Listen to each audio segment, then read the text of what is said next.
So, Fyodor Dostoevsky's intellectual landscape was not that of Western Europe, but of Russia seething with contradiction, economic disparity, political repression, and rapid infiltration of radical ideologies. Dostoevsky was observing a generation increasingly disenchanted with religion, increasingly willing to discard any form of inherited moral structure, and increasingly confident with the sole autonomy of human reason. But where Nietzsche discerns possibility, Dostoevsky discerns peril. Dostoevsky, in his novel Crime and Punishment, perhaps one of the greatest novels ever written, here it is, constructs a psychological experiment, a case study, Rodion Raskolnikov.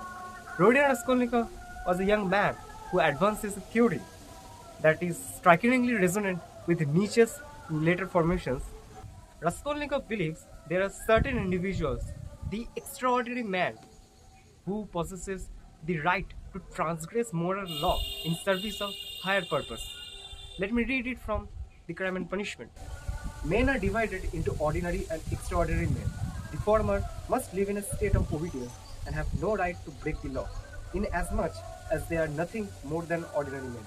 The latter have a right to commit every kind of crime and to break every law, from the very fact that they are extraordinary men. I did not say, however, as you make me to do, that extraordinary men are absolutely bound to be always committing all kinds of criminal acts. An extraordinary man has right, not officially, be it understood, but from and by his very individuality, to permit his conscience to overstep certain bounds, only so far as the realization of one of his ideas may require it. Such an idea may, from time to time, be of advantage to humanity.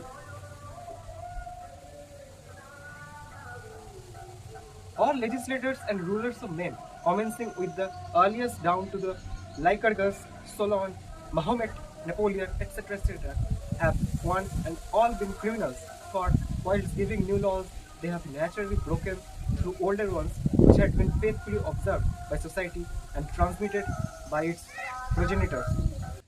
History, after all, seems to vindicate such figures. Raskolnikov resolves to test this hypothesis not abstractly but concretely. So he commits a murder.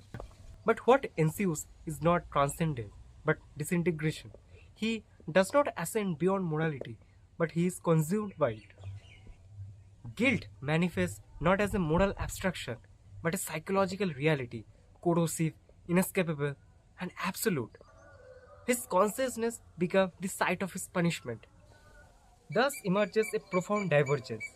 Where Nietzsche sees the possibility of self-created values, Dostoevsky reveals the fragility of human being who attempts to bear such burden.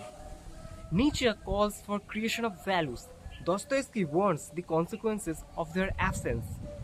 Up to this point, the discourse remains internal, concerned with conscience, belief, and the architecture of self.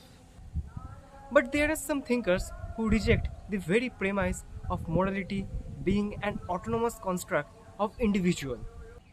They say morality is not divine or purely psychological, but it is structural. And here comes Karl Marx.